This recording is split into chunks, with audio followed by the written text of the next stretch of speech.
Storytelling marketing means using a narrative to communicate a message.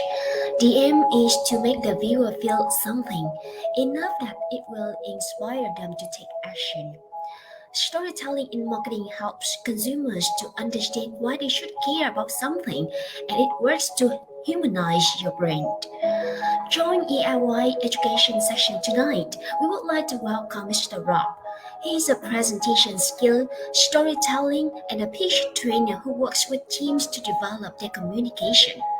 His story-driven method has helped more than 400 to 600 leaders, entrepreneurs, and business people win pitches and lead their team more effectively. His clients include companies like HelloFresh, Babbel, Raisin, and KWS.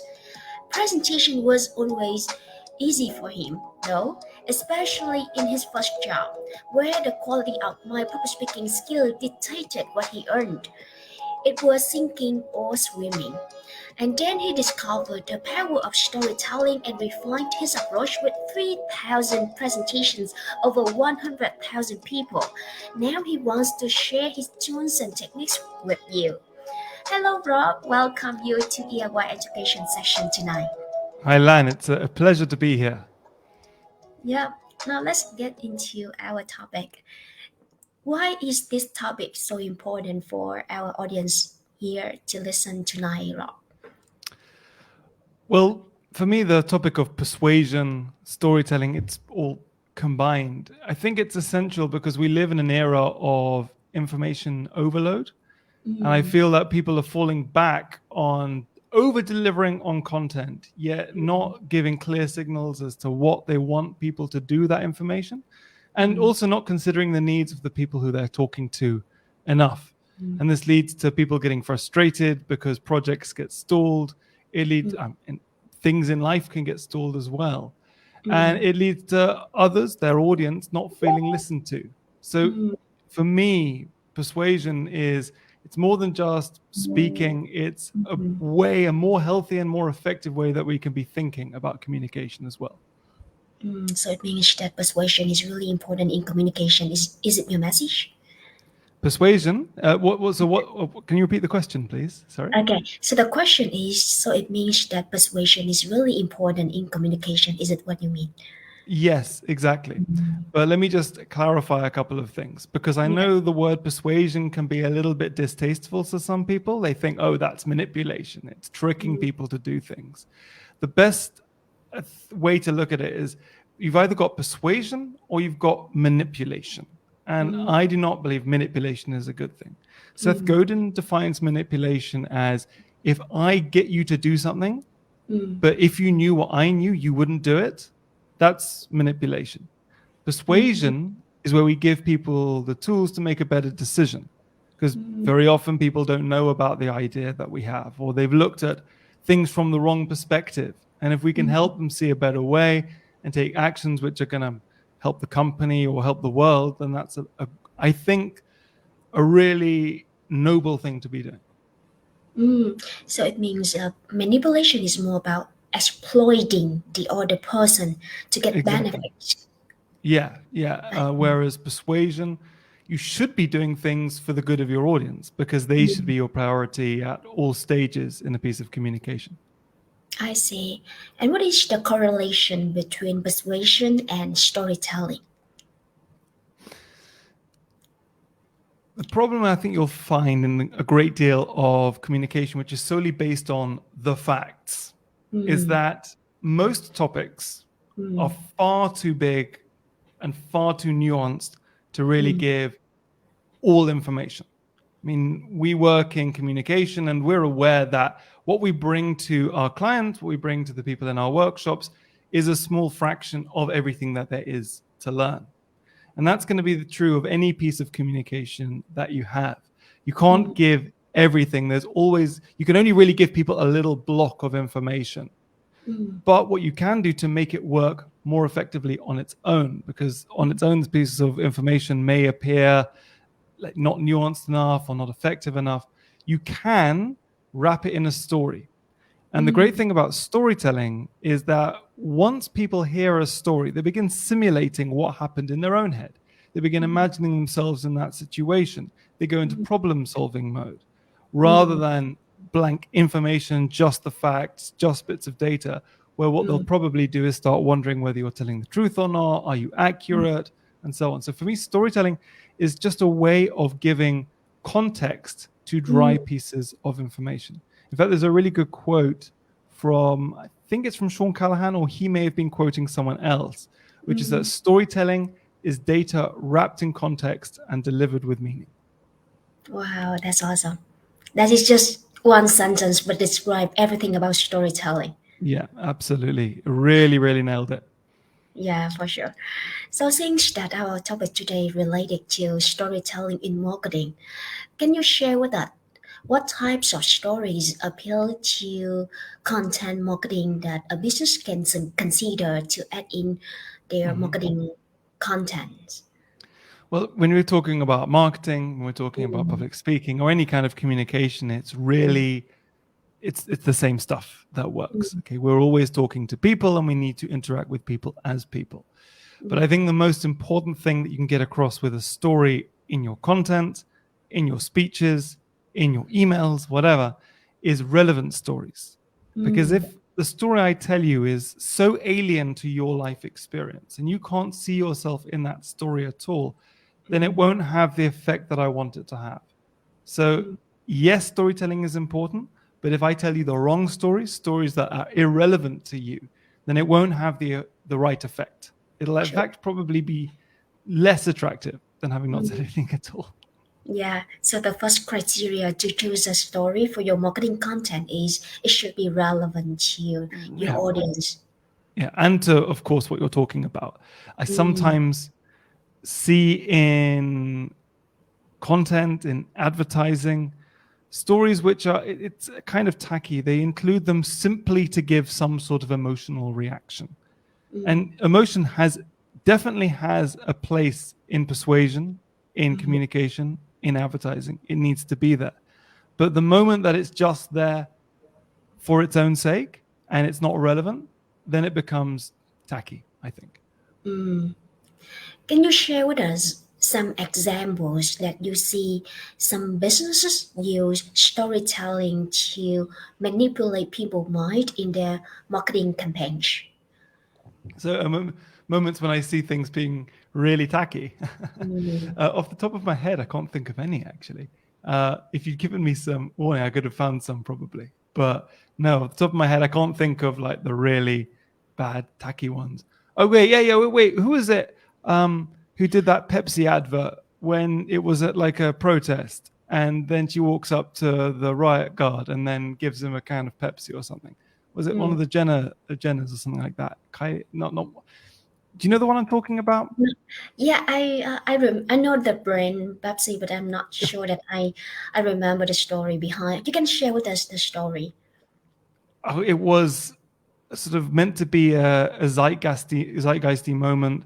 I think it was around the time of the Occupy, and there was a big protest, and there were riot polices and a crowd, all standing around. People were looking very angry, and then this influencer walked towards the riot police and gave them a can of Pepsi. And this is just something which is totally irrelevant to the brand, irrelevant to the product, irrelevant to me. It just felt a little bit forced.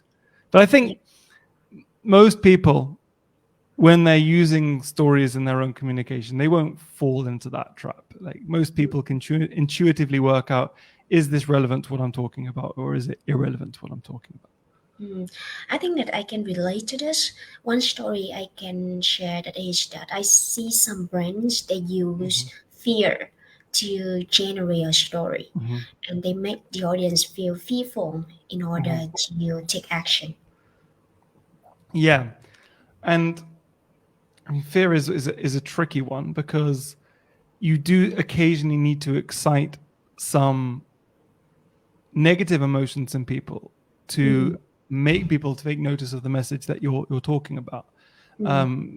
Making people aware of the stakes of inaction, because usually in persuasion, our biggest competition is not that people are going to do something else, it's that they're going to do nothing. Like, humans generally just do nothing. And one of the ways you can overcome that is with stakes, showing what might happen if they don't take action. A writer called Donald Miller, marketing writer, we were just discussing him a bit earlier. He says that if there are no stakes, there is no reason to take action. This is a form of fear-mongering, but it's not fear-mongering. You're giving people a realistic outcome of what might happen if they don't do what you need them to do or what they need to do themselves. So yeah, again, as long as it's relevant, as long as it's proportional, I think it's fine. But the moment it goes into being unrealistic or irrelevant, then it's not. I see. Do you think that it's ethical to make people feel that way? Because I think that to some naive people, they cannot recognize that, and they just get into addiction to buy the products with that kind of negativity that really forces them to take action. Yeah, I mean, we're getting into some big questions here about marketing, and I am not a marketing expert at all. But certainly, yeah, like I say, fear-mongering, making people feel fear when it is unnecessary. And this happens more and more nowadays with the echo chamber of social media, is unethical for sure.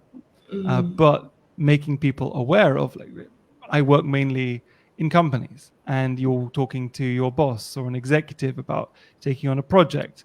And if nothing is done, maybe the outcomes, the key results for that company will be negatively affected. And you need to make that very clear in your message to your boss. I don't think in that case it is unethical at all. That's doing your job. That's showing people what the possible lines of action are, the possible paths we can take, and what they might come to. I see. I got you. Now let's talk about storytelling in business. Now imagine if you are a business owner, what kind of stories that you can use to tell stories about your business? Stories about our own businesses. Yeah. Don't do what most people do, which is to give a linear account. In 1907, this company limited was founded in a small working shop in Birmingham. Like, no one really cares about that. It doesn't tell people anything about your brand. If you want to give a founder's story, it's important that it somehow ties into the values of your company. Great example of this is Patagonia, who I can't remember the name of the founder, but they work with storytelling very, very effectively. And their founder was a mountaineer. He used to climb in Yosemite Park. And he didn't like the fact that his activity, rock climbing, it damaged the very thing that he loved, which were these amazing rock faces. So he started a workshop where he would create these crampons, the metal things that stick into the rock, that didn't damage the rock, that he didn't have to hammer in. This is all tied into their values of this is who we are, and these are the values that we stand by. So if you can find a story like that from the origins, like, why did you come to think in the way that you do? How did you develop the values that you have? That's what you need to tie yourself onto. If maybe, I don't know, maybe you don't go back to the very beginning of your company. Maybe you go to the moment that the new executive team came in. What stories, what things were going on around that time that show people the values that you really want to get across. Like, that's one type of story that you need to have. You also need to talk about the kind of people you help. We call them case studies, I guess, in some cases. But Like that sounds a little... Yeah, customer stories. Like, this is a fantastic way of getting across how you're helping people. And it's even better if it comes through from their mouths. So if they can talk about who were they, what were they going through, what did you help them with, and how do they feel now that that problem has been overcome? That means that other people who could be helped by that company can see themselves in this customer, can understand how it will relate to them. It starts this process we were talking about earlier. People imagine themselves, they begin simulating everything in their own heads. Yeah, so we have two types of story that you just mentioned. The first one is the customer story, and the second one is the business story. Yeah. Apart from those two types of story, do we have any kinds of story that we can apply in business? Something which I'm a huge fan of are what are called connection stories. Because when you're giving a presentation, one of the first things you need to do is show that you understand your audience and what they're going through, and you understand their emotions, and you are similar to them in some way. Because if people feel like they don't know you, maybe, and they're not similar to you, maybe, if they can feel like you're coming from the same place, then they're going to be far more receptive to what you have to say. Did you see the speech by Arnold Schwarzenegger on Thursday, I think it was? Did you see that, Lam? Not yet, not yet. No. This is a masterclass in connection stories. For the first 2.5 to 3 minutes of that speech by Arnold Schwarzenegger, he doesn't talk about the war in Ukraine, even though this is meant to be the big focus, telling the Russian people about Putin's invasion of the Ukraine. He doesn't go into that at all. What he focuses on is his own history with Russia. How when he first went there, his love for the Russian people, the movies that he's filmed there. He talks about this to show that he also loves the country of Russia. He feels what the Russian people of Russia do about that country. They have a great love and affection for the place and for the people there. And he also tells another story about his own shock at what happened in the States, where people entered Capitol Hill. So this puts him in a situation where he's not only a lover of Russia and the Russian people, he's also someone who's prepared to speak out about any country's difficulties, about the things that are going on there. And then he launches into talking about what's going on. And it just puts everyone in a much more receptive frame of mind when the people of Russia maybe don't have access to some of the information that we have in other parts of the world. I see. That's really inspiring, right? When he applies storytelling techniques. Yeah. And that is, so if you're talking to an audience who doesn't know you, if you can tell a connection story, a story which will show the similarities that you have with them, that's going to act as a springboard to talking about whatever you need to talk about, particularly if it's something which is a difficult thing to hear. Why is similarity really important in storytelling, Rob? Similarity, we will buy from people, we will trust people who we know, like, and trust. If you can show people that they get to know you in some way, if you're likable to them, and if you can show why you're trustworthy, then they're going to be more likely to take action. And this is one of the key elements of persuasion. You need to have empathy. You need to show your empathy for the audience, so you understand them, and you need to show authority. Why is this the person I need to listen to? I see. I got you. Sometimes I just realize that when people tell story, they share so many details, and especially that those details are redundant. How can we make sure, so that the story just go around and around, and it doesn't really get to the point? So, if they have that challenge to tell story, how can we cut off some redundant details, Rob? Yeah. Well, first of all, I think people overestimate how long a story needs to be. With business storytelling, which is what I'm mainly involved with, I'm not involved in the Moth or big storytelling events. That's not what my main focus is. But with business storytelling, you really need to be getting your story finished within 90 seconds to maybe 2 to 3 minutes, but that will be a very, very long story. So the overall length of your story, if you try and compress it down, that will begin to make you cut out all of those redundant bits of information. And actually, one exercise that I do in some of my workshops is I'll get people to tell a 2 to 3 minute story. Then I'll get them to tell that same story to someone else in 1 minute. And then we'll work it down to the point where they have to just tell it in one sentence. And people can work it out on their own. Like, what are the important bits and what are not? Oh, I'm surprised. Yeah, you are. How can you come up with a story with one sentence? This is it's misattributed to Ernest Hemingway, but there was the story about him in a bar in Cuba. Someone bet him he couldn't write a story in 6 words, and he wrote the words "for sale, baby shoes, never worn." What you do in that is you can't really get a plot across, but you can create a situation that begins to make people create the story in their own head. There was also this advert about a homeless guy. I think it was in Glasgow, Edinburgh. It was in Scotland for sure. And he had a sign up saying, "I'm blind and homeless. Please give money." And no one was giving him any money. And someone came along and they wrote something on the sign, and people began just giving him money, like loads and loads of money. And then they came back later and he said, "Hey, what did you write on my sign?" And the lady told him, "I just wrote the same thing, but in different words." And then they show you the sign, which was, "Today's a lovely day, and I'm not able to see it." Yeah, I remember that advertising.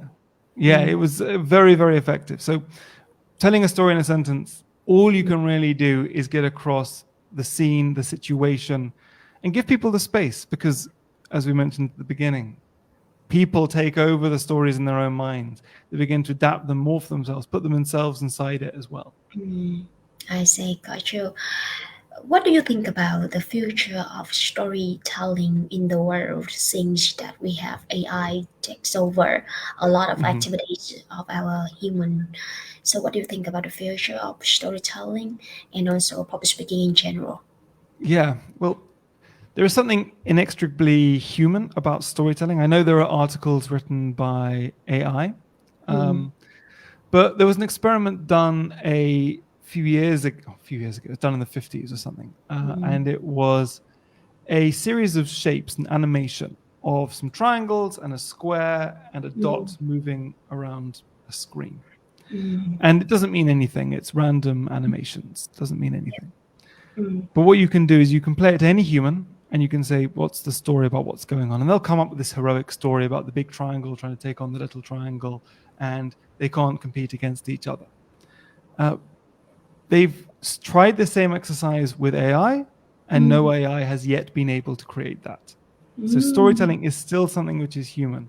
And I think there probably will be a moment where AI can create stories, but it won't be as powerful or as potent to humans. And this is another matter. Like, would humans value it as much if they knew that it came from AI?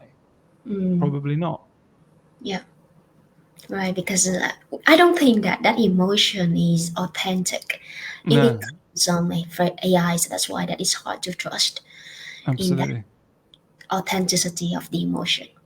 Yeah, but it is extraordinary. I've tried out these copywriting tools, like I think Jarvis is one of them, and you put in your basic points of what you want to make, and they come up with bits of copy, and it's pretty amazing what they come up with.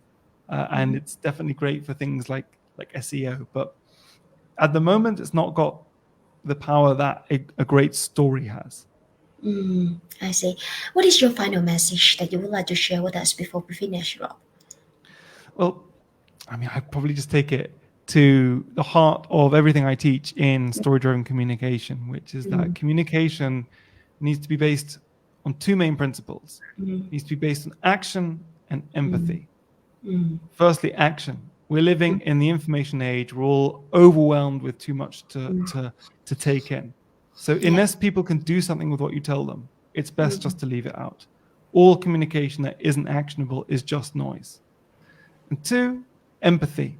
You need to talk in the language of your audience. If they don't feel heard, if they don't feel validated, they won't listen to you. And it doesn't matter if they are mistaken about the reason for something, in their perspective. That's not for you to judge. It is for you to meet them where they are and take them to a better place. I see, it's so inspiring. Thank you so much, Rob, for joining us tonight. I do appreciate so much for the Thank you, insight. Lan. It's been really great talking to you. Thank you so much, Lan. Yeah, thank you so much. And thank you so much, everyone, for joining EIY Education Session tonight. I hope to see you again next week. Bye bye. Bye. Yeah, bye bye.